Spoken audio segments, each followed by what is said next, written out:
Everybody.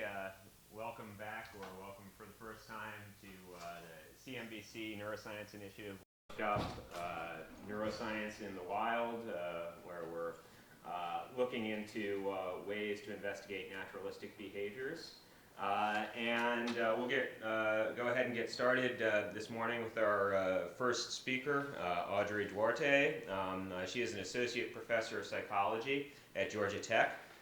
Her lab investigates the contribution of specific age-related changes in prefrontal cortical cognitive control processes to associative memory impairments, as well as the ways in which emotion, stress, and exercise can improve memory functioning in younger and older adults. To address these questions, her lab uses multiple experimental techniques such as behavioral testing, EEG, functional neuroimaging, neuropsychological studies of humans with focal brain damage. She served as the president of the Southeastern Workers in Memory from 2013 to 2014 and was named a Cullen Peck Scholar at Georgia Tech in 2015. Her work's been published in journals including Neuroimage and the Journal of Cognitive Neuroscience. And she'll be speaking to us today about how measuring the sleeping brain at home can help us understand aging and Alzheimer's disease. Let's welcome Audrey. Thank you. Is that all right? Can you hear me? Okay. So thank you for inviting me to be part of this workshop today. It's really interesting, and I don't think I've ever been to one like it or seen one like it. So especially the all-women aspect, which I thought was pretty awesome. So I study memory changes in across the adult lifespan and the neural underpinnings of those changes, both in healthy aging and in early Alzheimer's disease. So historically, work in my lab and in cognitive neuroscience and psychology generally has been done in the lab or in the clinic. And we have a lot of control over the kinds of studies that we do in that way. But as you probably are aware, what that means is that we're really dependent on who wants to volunteer to come to us. And that ends up being a pretty homogeneous group of people. So if we look at our samples of participants, they are largely white, they are largely high income, and very highly educated. In fact, former professors of Georgia Tech, for example. Now, this is arguably not a very representative sample, not generalizable. And this, I think, is really problematic. And so we've been thinking about this a lot and trying to increase the sampling or the diversity of our samples. But one approach that makes this difficult and easier at the same time is to try to move some of the work that we do in the lab outside of the lab. So I'm going to talk about the work that we've done in the lab and sort of the ideas that we have and how we're getting to where we are now, which is doing more neuroscience in the wild. I'm going to forget to use this. So it's no secret that as we age, normally, even without any signs of dementia or any other pathology, there are declines in various aspects of cognition. Episodic memory, which is the kind of memory you're thinking of, your personally experienced memories, what you had for dinner last night, what you did last weekend, for example. Working memory, sometimes called short-term memory, just holding on to information for a minute or so. But what you see not changing so much are things like vocabulary. And in fact, there seems to be an increase. So as we age, our vocabulary becomes more rich, generally speaking, and we retain this information pretty well. So not all hope is lost. I'm going to get it closer. So episodic memory is the kind of memory that we study in my lab, and it's what I'm going to talk about today. So episodic memory declines across the lifespan. This starts even in the 20s, so it's sort of a steady decline. Episodic memory is long-term memory for personally experienced events. And it's incredibly important because it allows us to remember our life experiences. It allows us to imagine the future. So if you think about what you might do, for your next holiday, this is something I'm thinking about right now with my family, I'll leverage information from my past holiday and remember, they the kids were horrible when we went there, so let's not do that again. So it allows us to plan for the future and allows us to acquire new knowledge. So it's an incredibly important aspect of cognition. So there are common episodic memory failures that we've all experienced regardless of our age. Forgetting where you parked your car. Maybe this is a lot you park in every day, and you typically park in this part of it. But that day, there was construction there, so you can't park in that part of the lot, and now you park somewhere else. Has anyone ever experienced this? And now you don't know, someone's stolen my car, no one's stolen yours. You just forgot where you parked. Or forgetting a person's name, knowing who they are, but just not remembering their name. Or forgetting that you're going to a surprise party and that you shouldn't be telling the person that you're excited to see them at their party because the surprise is for them. So those kind of memory failures are really common and no reason for concern. These are typical of aging and of anybody, but they become more frequent as we age.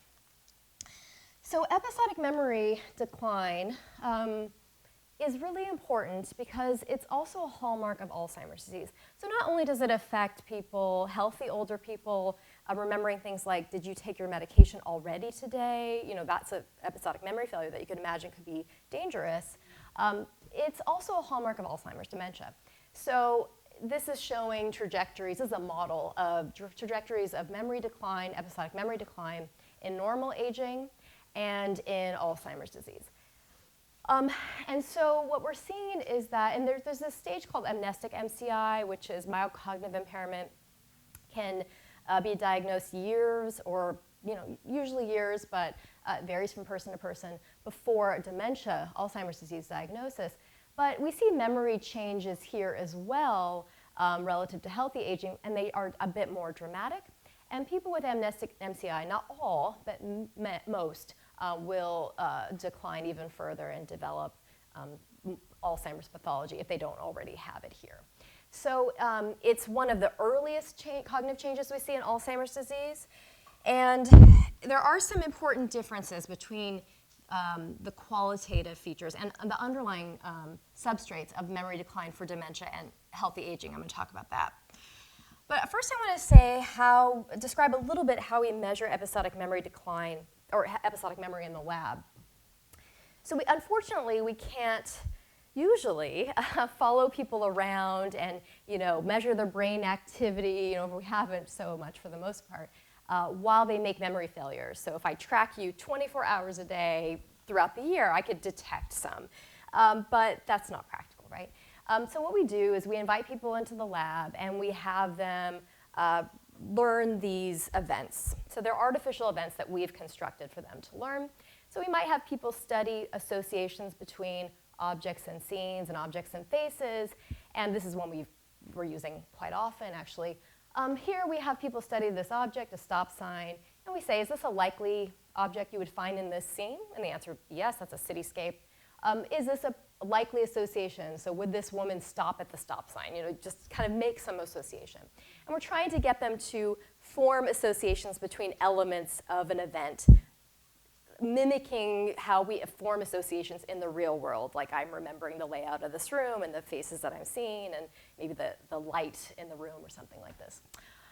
And later, maybe the same day, we have people tell us whether they remember seeing those objects and which of those associations, this is just an example, which of these did you see most recently with this object? Did you see it last with a face or last with a scene? So you could think of that as, did I park my car in that spot yesterday or today? So it's kind of trying to get at that sort of real world memory experience. Over here, we might do a different kind of experiment where we have people study different kinds of stimuli, words, objects, and we say, in this case, is this a living or non-living object, or would this fit in a shoebox? And then later when we ask them about their memory, we ask them, have you seen this or not? And then how did you study it? Were you asked a question about whether it was living or non-living or whether it would fit in a shoebox? This would be something like the kind of detail where you can't remember if you told this story to this daughter or that daughter, right? So you might repeat a story, which is a common thing we do as we age as well. So in these kinds of task performance, what we see changing across the age is people do remember fewer of the objects. Just, have you seen this, yes or no? Yes, there's a decline there across the lifespan, adult lifespan, but it's not nearly to the same extent as what we see for the details. So remembering, where was the location of this object? Did you see it with this face or that face? It's memory for those details that really shows the most dramatic decline in normal aging. There's been a lot of work in cognitive neuroscience, and my lab being one of them, where we tried to understand what's underlying these memory failures. So we know from a lot of patient work over the last 70 years, it's not 2000 anymore, that there are various regions of the brain that seem to be really essential for episodic memory. The hippocampus being one of them, and we know that from people like patient HM with damage to the hippocampi who had a profound amnesia. And then the lateral prefrontal cortex also is really important for episodic memory. Now, both of these regions show volumetric atrophy as we age, but the lateral prefrontal cortex the most. So we lose about 50% of our prefrontal volume as we age. Just normal. I know it's drastic, but it is a normal amount of decline. So you might think one or both of these areas and the networks they're associated with would decline in aging, and maybe that's underlying the episodic memory changes.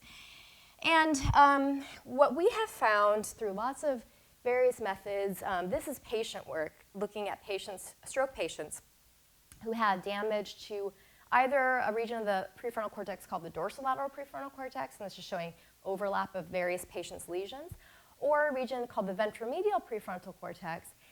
Patients with either damage to either of these prefrontal areas show a pattern of memory performance that's not unlike what we see in normal aging. And these people are not necessarily older. So some of these people with damage to the prefrontal cortex were in their 20s.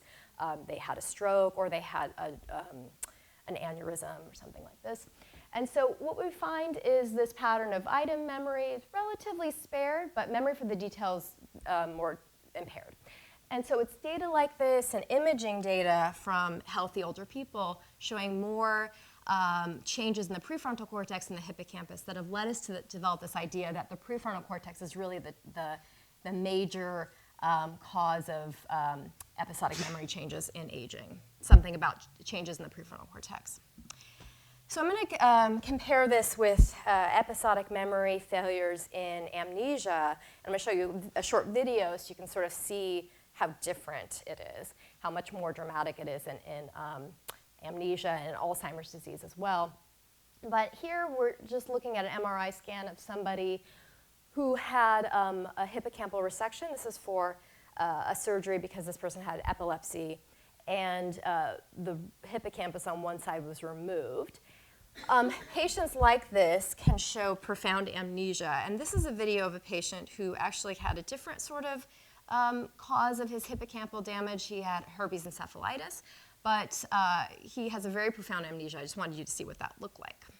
That patient has this profound amnesia where he really can't form new memories at all, and that is incredibly different from what we see in healthy aging, where it's more the kind of memory failures I was presenting at the beginning, like where did you park in the lot, or remembering a person's name, which is a real common complaint by older people, actually. So we have shown in our lab that age-related impairments in prefrontal cortical functions likely underlie a lot of the episodic memory failures in healthy aging. But the prefrontal cortex is heterogeneous and supports many functions. So which of these might be particularly affected? And one aspect of what we call cognitive control, which is dependent on the prefrontal cortex, executive control is another term for the same thing. One that we've been looking at a lot is interference resolution. So this is the ability to selectively attend to relevant and or away from irrelevant information. Just to give you an example, I mean, this is something that we face every day, right? It's a very noisy world, and this is an example. So this is an open floor plan of some office. I think this is a Google office. These are just everywhere now, right? So has anybody ever worked in an open floor plan, or, yeah? Well, trying to work.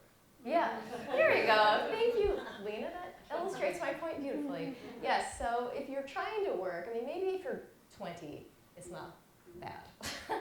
But if you're not 20, it's probably really difficult. And in fact, it actually is hard for everybody. It's just that it's more subjectively difficult as we age. So you're trying to work here. There are lots of distractions that are maybe competing for your attention with the grant proposal that you're trying to write over, on your computer. So in the lab with some recent studies, my postdoc Patrick Powell, he's been looking at whether age-related susceptibility to interference could contribute to episodic memory decline. So this is a function that's really dependent on the prefrontal cortex. People with damage to the prefrontal cortex have a lot of trouble inhibiting irrelevant information, distracting information. And we wanted to know if this would translate to episodic memory impairments in healthy aging. So we use this method, EEG, electroencephalography, because it provides real-time tracking of a person's ability. You can look at the data in a way that allows us to know how much of the distracting information is their brain processing and encoding into memory. And is that competing with their memory for what we're asking them to pay attention to? So this is the task that we used. This is encoding, same as study, so they're asked to learn association. So here's my favorite stop sign. So here we ask people one of two questions. Is this a likely color for this object? And for other objects, is this a likely scene? Would you find the chair? And I can't see what that is. I think it's a room of some kind. And then later, many minutes later, like an hour later actually, we ask them if they've seen the object or not, and we ask them if the color that's presented matched what they saw before, and whether the scene matches what they saw before. So in this particular example, the color is what we refer to as the target. That's what we ask them to bind to this object. And for this same object, the stop sign, the scene was the distractor. So it was present, but they were asked to ignore that. Just pay attention to color or scene for different trials. We used EEG data, as I was saying, while people are learning and then while they're asked to recall these memories. And we used this method called multivariate pattern analysis to analyze the data. The reason we did this is because we wanted to develop what's called a classifier that could distinguish between whether people were paying attention to colors or scenes or particular colors or scenes. Then we could look at the neural data. So it's just a data-driven way to understand what people are paying attention to and what they're binding into memory, rather than asking them, are you paying attention to color or whatever. So this is just a way where people can do what they're doing and we can track what they're paying attention to in real time. And this is just all behavioral performance. So I'll walk you through it. This is an adult lifespan sample. We have young people through, I think 20 through 80 is our oldest. So this is item memory. There's no age effect here, so older adults are just as good at remembering whether they've seen a stop sign or not as a 20-year-old Georgia Tech student. Memory for the target feature, so this is, does this color match what you saw before? This memory is declining, and that's what we expected. And memory for the distracting information increases as we age. There's also this interesting effect of what we call hyperbinding. So this is this interesting phenomenon in which older people actually encode and remember more information than younger people. And you might think, oh, that's good, right? But in fact, this is remembering, or this is actually a probability of remembering one of those features, whether it be color or scene, while also remembering the other. So this means that people are, as they age, binding both relevant and irrelevant information together, and that hyperbinding actually hurts their memory if we ask them, what did we ask you to pay attention to, and what was that? So that's what's happening here behaviorally. We looked at this neural classification of, what are people paying attention to and how does that change as a function of age. And this is a different score between the amount of neural evidence for the target, which is the color or the scene that they had to pay attention to and encode, relative to the distractor. And so higher here is better in terms of paying more attention to what we ask them to pay attention to. And you see that difference decreases as we age. So this is happening both during learning and also during retrieval. More of that irrelevant information, we said ignore that, is coming back to mind when they're asked to remember. So this is evidence of age-related susceptibility to interference in the environment, and that interference, that susceptibility to interference anyway, is impairing memory. So this is kind of just a summary of this so far. Aging increases the susceptibility, as I was saying, but there are substantial individual differences. So you could kind of see that in the plots. I'm going to show you it here more closely. So, over here. So this is memory for the distractor. I just picked a couple of example graphs. So here are some of our older adults, and here are some of our younger adults, but they perform the same. So you've got, young and older people performing just the same, even though there's this trend. And then this is the neural data. So here, this is an interference resolution kind of estimate. You have 80-year-olds that are performing on par with some of these younger adults. And this individual differences pattern we see in every study in which we look, in which we have enough participants to look. And I'm not the first person to notice this, of course, but this is from a paper that I wrote with some of my colleagues last year where we were talking about these individual differences. And this is from a study in Sweden where it's compulsory to be in these lifespan studies. And so they have all this rich data for their citizens. And this is cognitive performance on many tests, low performance, high performance, and then age on this y-axis. And you see lots of individual differences. There's a trend, of course, an age trend, but you've got some high-performing people who are in their mid to late 80s and performing as well as 20-year-olds. So why is that? Why are some people appearing anyway to age better than others? That's the million-dollar question, and there's not one answer, but it's something we're really interested in. And so we've been looking a lot lately at a variety of lifestyle factors, and the primary one we've been looking at that I'm going to talk about is sleep. So sleep quality declines as we age, and we know this from lots of data.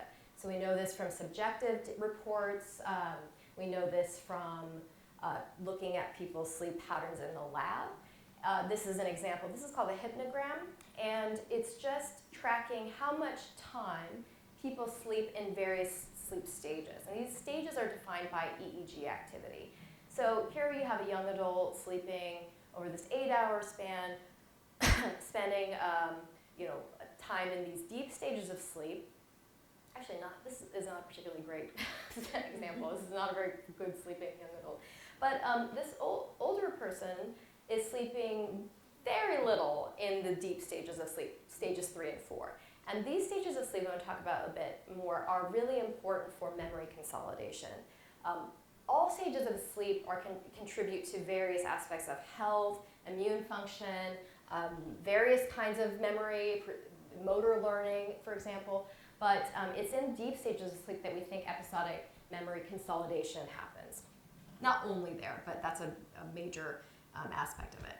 So sleep declines as we age. How many of you have pets? Do they sleep with you? Yeah. It gets even worse. So pets exacerbate potentially exacerbate our age-related declines in sleep. Those are my cats. So obviously sleeping on my bed. This is a different kind of data. So this is not a hypnogram, but this is data showing total minutes of sleep time or wake after sleep onset time. Total sleep time is exactly what it sounds like, but wake after sleep onset is you fall asleep and then how many minutes do you spend awake after that time? And you see lower, a decrease in total sleep time and an increase in this wake after we go to sleep, the amount of time we spend awake after we go to sleep. And this starts much younger, I should have said that. So this is in some early childhood. I think it's like 5 or something is the youngest. So this is measured in various ways. We track this with a method called actigraphy, which I'm going to talk about, and also you can get this data from EEG, polysomnography studies, which I'll mention as well.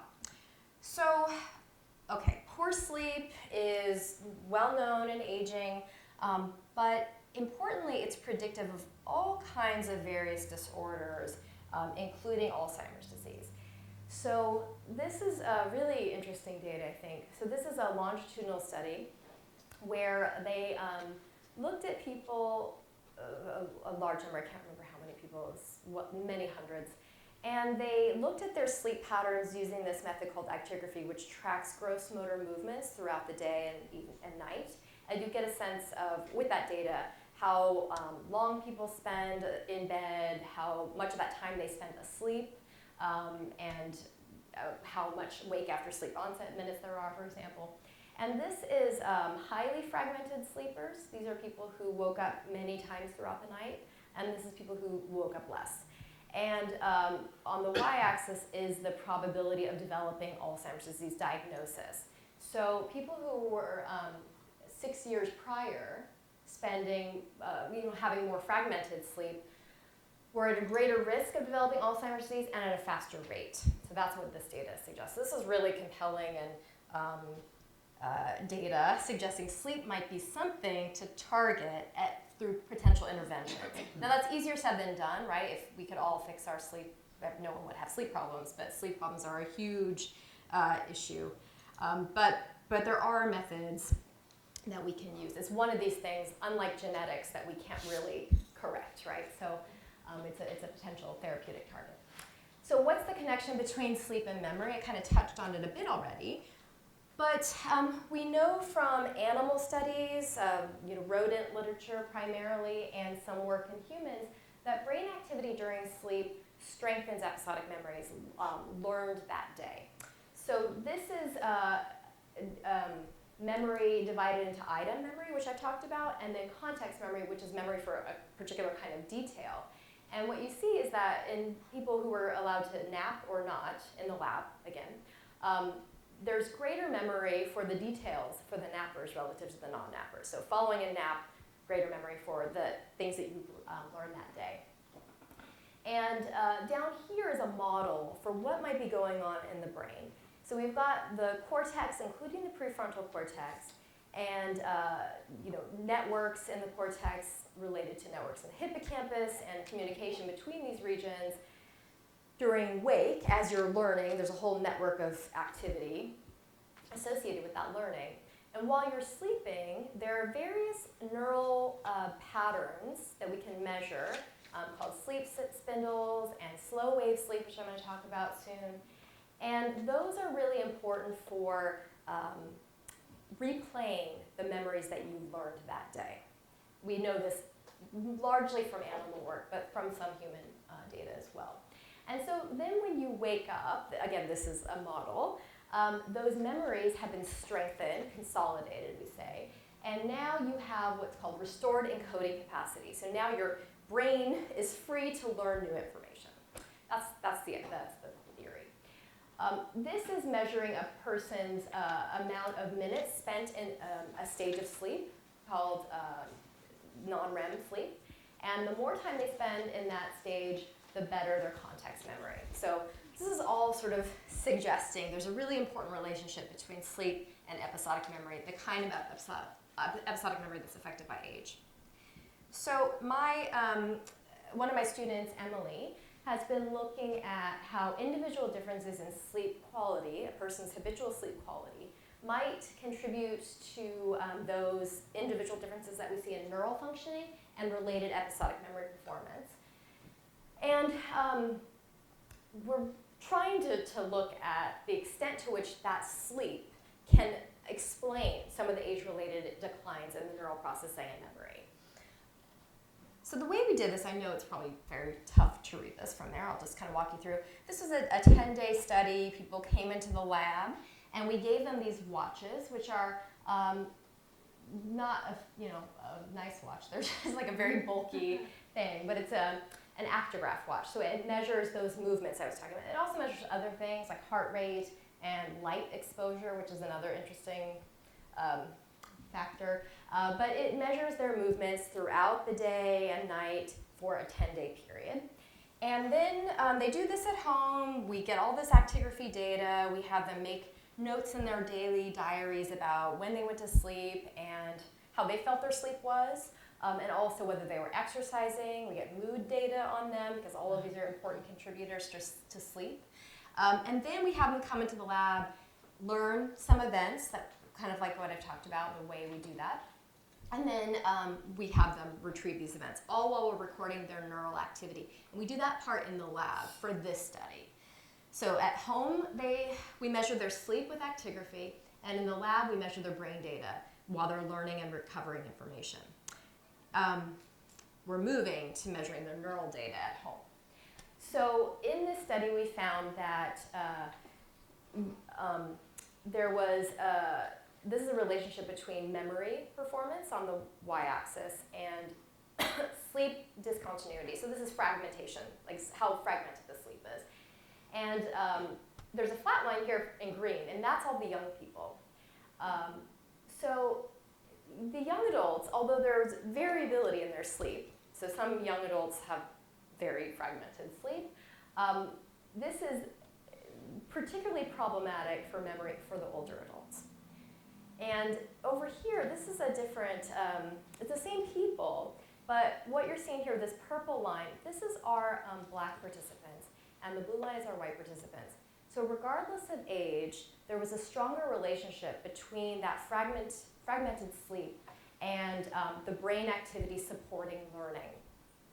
So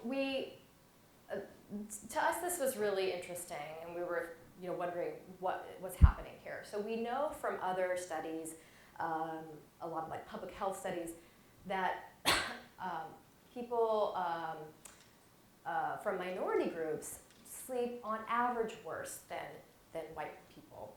And there are lots of potential explanations for that.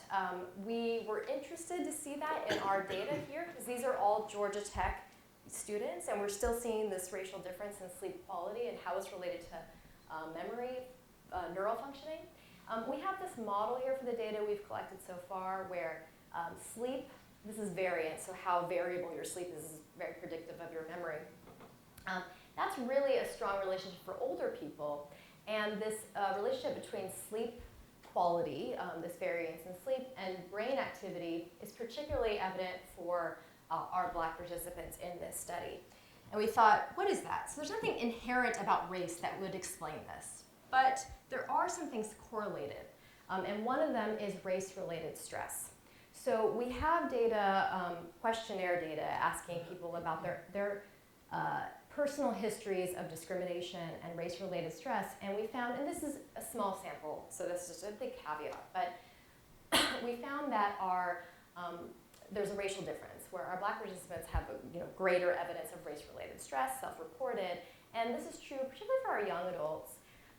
We don't have a great explanation for that. We didn't necessarily predict that that was going to be the case, but we think that this could contribute to that pattern that we're seeing in the sleep and the neural data, potentially. So there are substantial individual differences in sleep quality that might underlie declines in memory and supporting neural functions and aging. And we think that sleep might be an important target for interventions aimed at improving memory functioning, but also quality of life. So people function better in their daily ability to get around the world if they've slept well, and their mood is better if they've slept well. And so we're interested in this as a potential target. The way we've been measuring sleep, and I'd say most studies measure sleep this way, using actigraphy, there are some limitations with it. So it's really easy to use for large numbers of people. So you can give these watches, which are not that expensive, to hundreds of people, and you can have them sleep at home, which offers nice ecological validity because they're sleeping in their own homes. But there are some problems with it. There's some data suggesting it might overestimate the amount of total sleep time, actually, because it's difficult with just motor movements to know whether people are lying very still but actually not sleeping. So the way you really measure sleep is through neural activity, and you can't get that with actigraphy. So this is showing various aspects of sleep EEG. This is the neural activity I was talking about. It looks different, just like if you don't know anything about EEG, you can just tell that there's some differences here. So this is when you're relaxed but awake, and the kind of activity that we see, alpha rhythm. Theta activity, again, this is like a particular stage of sleep. Spindles, which I talked about before, this is, seems to be really important for episodic learning. And down here, what we call slow wave sleep. And this is during those deep stages of sleep that are particularly affected by aging. So I'm going to talk about this now because it seems to be really important in that it's supported by the prefrontal cortex, which is one of the regions of the brain that shows the greatest age-related decline. And these slow waves are related to episodic memory. So this is from a study that was done at Berkeley. And this is really interesting. So they did this study with young and older people where they come into the lab and they sleep in the lab. And this is called polysomnography. So you have people come in and you measure their EEG while they're, has anybody ever done one of these studies? Yeah, I'm curious what it was. I mean, actually we're doing it now in the lab and I know it's not very nice. But so you sleep in the lab and you have EEG being recorded and all sorts of other things. And they had young and older adults sleep in the lab and they looked at their prefrontal volume, which they have from an MRI for the people. They looked at EEG activity and they looked at slow wave activity. And they found this interesting relationship in which the prefrontal volume was positively related to the amount of slow wave activity they could measure with EEG, and that slow wave activity predicted memory. And so this is an interesting set of findings that suggest that age-related declines in prefrontal dependent slow wave sleep might contribute to episodic memory declines. But there are caveats of this, which is that because it was measured in the lab, the sample was small. Surprisingly, not a lot of people want to sleep in the lab. And not just that, I think they had something like 15 people in each group. Not just that, but if you think about it, the people who are likely to come and sleep in the lab may not be the ones who have trouble sleeping, right? So if I have trouble sleeping, I'm not going to volunteer to sleep in a place where I'm not going to sleep well. And if I show you what the setup is like, you can see what I mean. So you have people sleep with either, so this is two different examples of systems. So here's an EEG cap where they're measuring the EEG from the whole scalp, and here they have fewer sites, but you can't really, this doesn't look very comfortable, and it's not. So it's done in the lab. It's incredibly expensive. It's something like $1,000 a participant to have them do this. We're doing some of this now in collaboration with actually Emory researchers. It's usually limited to a single night because of those other factors I talked about. And this is problematic because we know it's not just average sleep that's related to these other things like memory decline, Alzheimer's disease risk. It's the variability. So what if you get a good night on a person, but the previous night was bad, or the third night ago or something? So this night-to-night variability is actually a really important factor that's not measured. There's a self-selection bias, as I was talking about, and the samples tend to be very small. So you can't really look at individual differences, and you can't look at the effects of treatment because you don't have enough people to see how they vary. So, all right, so this is setting up this problem. And I don't have a solution, we're getting there. But the way that people have been, people have been talking about this is the dream, is like the blue sky is you can measure sleep-related brain activity while people sleep in their homes for however many nights. And there are devices that have been developed. So here's one where you've got one electrode in here, just one. And to me, it looks like she has a seatbelt on her head. So it doesn't look that comfortable. The signal quality is actually pretty bad, and the scalp coverage is limited. And that's problematic because you can't measure all the stages of sleep with just a single electrode on the forehead. So with collaborators at Georgia Tech and Emory, we've been working on trying to transition to measuring the sleeping brain at home in both healthy people and in patients with mild cognitive impairment and Alzheimer's disease. And this is a new device that my collaborator Hong Yao from Georgia Tech has developed. He's an amazing mechanical engineer, and he develops all these really imperceptible skin-like devices. So have you guys talked to him or met him? He's the great. His stuff is incredible. So he develops these devices, and this one we call skintronics. It is skin-like, it really feels like it, and it has built into it all the necessary components. So it has electrodes, it has a battery, it has an SD card for data storage, it has Bluetooth capability, so you could measure it and have it sent, EEG data sent to the phone or something. It's really amazing. And so we have these adhesive devices that are adhesive without being sticky. They feel somewhat like a Band-Aid. And people can wear these while they sleep at home. They can apply them themselves, take them off, and do it the next day, charge the battery themselves and all of that. So we're using this now. We've collected some data showing that the signal quality is, this is our device, and this is data from a previous study where they're matched for signal to noise. The signal to noise is better than what we get with my high fidelity system in the lab, which is painful because that system costs like $50,000. But yeah, so we're really optimistic about taking this into the wild. And this is how we're using it. So we are monitoring sleep patterns in people across the adult lifespan, like what we were doing with actigraphy, but in their own homes with EEG. So we can identify neural markers of episodic memory decline in a larger, more diverse sample of people. And with larger samples, you can look at things like the influence of factors like race and mood and diet and exercise. All of these things influence sleep, but no studies have looked at it because of the issues that I talked about with lab studies. We can monitor the effects of sleep therapies on these neural markers and sleep outcomes. And we can identify, this is what we hope, to identify new biomarkers of Alzheimer's pathology. So, I've talked about this relationship between poor sleep and Alzheimer's risk. You probably know, some of you, that Alzheimer's disease is associated with particular pathology in the brain, one of those pathologies being amyloid beta plaques. And that amyloid beta, which is shown here, it's all the red on these brains.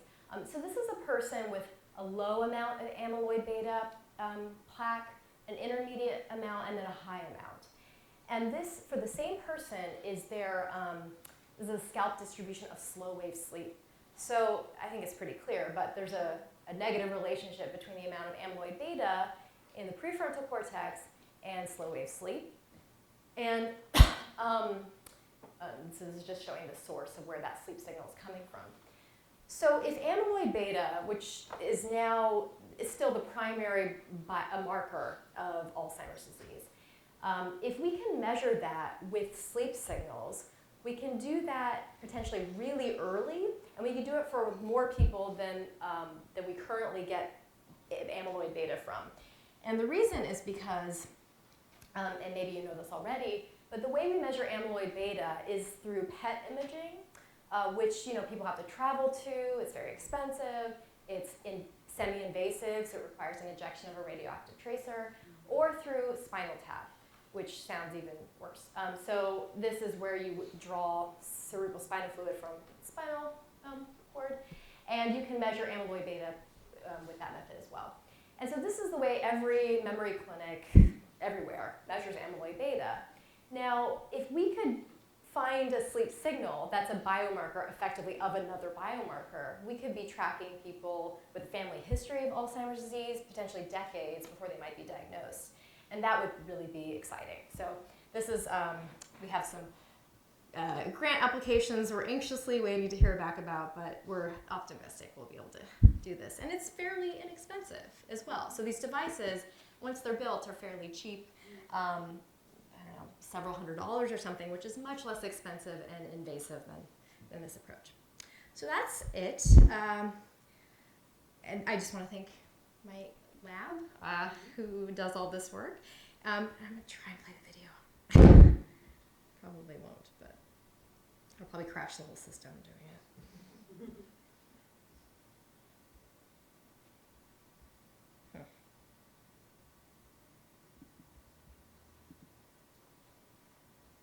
Nope. Trust me, it's really compelling stuff. All right, that's all I have. Thank you.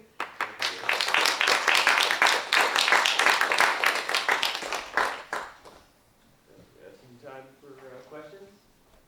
A brief question that doesn't relate directly to the beautiful talk that you cognition today, once biomarkers show the higher probability of getting Alzheimer to somehow affect the progress of the disease. Yeah, so is there any treatment for amyloid? Yeah, this is a really good question. There are drugs that do decrease the amount of amyloid. And there were clinical trials that were done over the last 5 years, and before that too.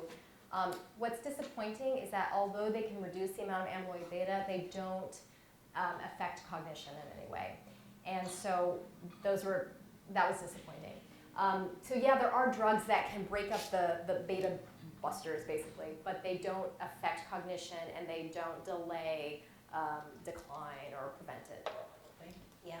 Are there, for a lot of these neurodegenerative diseases, it's like exercise is the best prevention. So Yeah, so it can keep getting you to higher functioning levels so that, and in some cases, slow kind of decline. yeah, there are all kinds of, exercise is probably the number one thing that anybody can do to prevent or delay anything, really. Any neurodegenerative disorder. Nobody likes to hear this, but it's absolutely true. And it doesn't mean everyone has to become a marathon runner, but that is the most compelling data, more than crossword puzzles, more than drinking more caffeine, although there is this positive relationship, which I like this, between caffeine and reduced amyloid beta. But yeah, so exercise is probably the number one thing. And it's, of course, related to sleep, too. This is all very complex.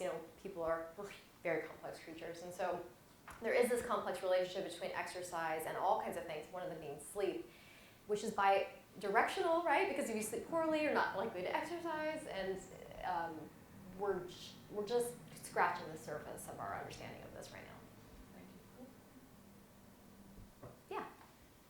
In one of your slides, I think you showed a positive relationship between the amount of stage 2 specifically and the context memory. Mm-hmm.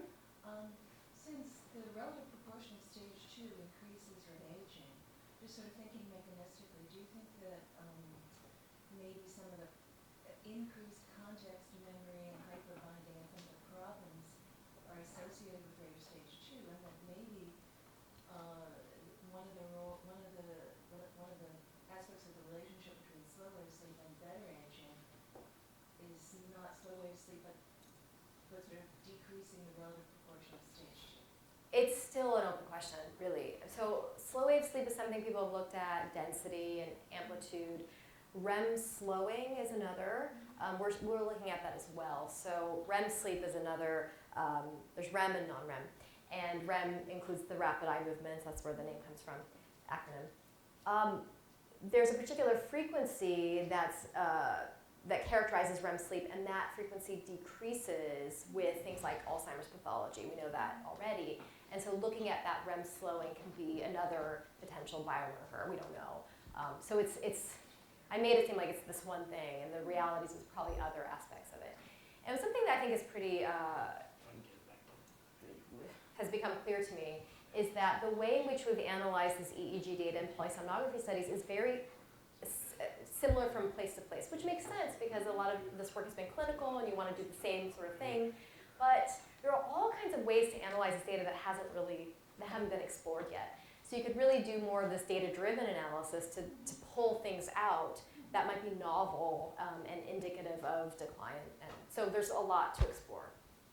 So you would caution against looking too closely at particular stages rather than power spectrum, for example? I would, because what we know is all correlational so far, and there are lots of individual differences. So I think there are nice models out there about like this particular sleep signature or something, but they're all related. So I think we just don't know enough to be able to say definitively. Does your video exist on your computer other than embedded in the PowerPoint? Probably, but Okay, if you can bring it up on QuickTime. it's not, yeah. Okay. Oh, yeah. I was very interested to hear about the Skintronics EEG I don't do EEG, so forgive me, but I'm just wondering, how powerful it is compared. I mean, it just seems like you show these rigs with this, the sensors all over and like things like spatial localization. And I mean, can you do all of the same things with this, or is it? No, so it's a trade-off. Yeah. Well, it's maybe a trade-off. Actually, we don't know. So one of the things we're doing is we're trying to understand what's the minimum number of electrodes that we need to stage sleep and to get neural signals that are indicative of things like pathology. We don't really know because the typical polysomnography study has a specific array, some central, some posterior, some frontal. It's a minimal number, but are we missing things and we don't have more? We just don't know. So we're experimenting with that in the lab too. We're hoping that we can really reduce it to the minimal number because otherwise we might as well just have people come to the lab and do the whole array, right? If they're uncomfortable at home in bed and in the lab, it's not great either. So yeah, that's one of the things we're exploring. Okay. But it's optimized for sleep type. But it's like if somebody was interested in waking cognition, but wanted something that was really portable and easy to So those adhesives can be built in all kinds of ways. I mean, there are other ones I didn't show because we're not using those right now, but they're, the best way I can describe it, I wish I had a picture of it, it's like a spider, which sounds bad, but you don't want that on your head, but actually it's fine. So it's just this very, no, it's not even worth explaining, but we can measure from other parts of the scalp too. It's just those adhesives only work on where there's no hair.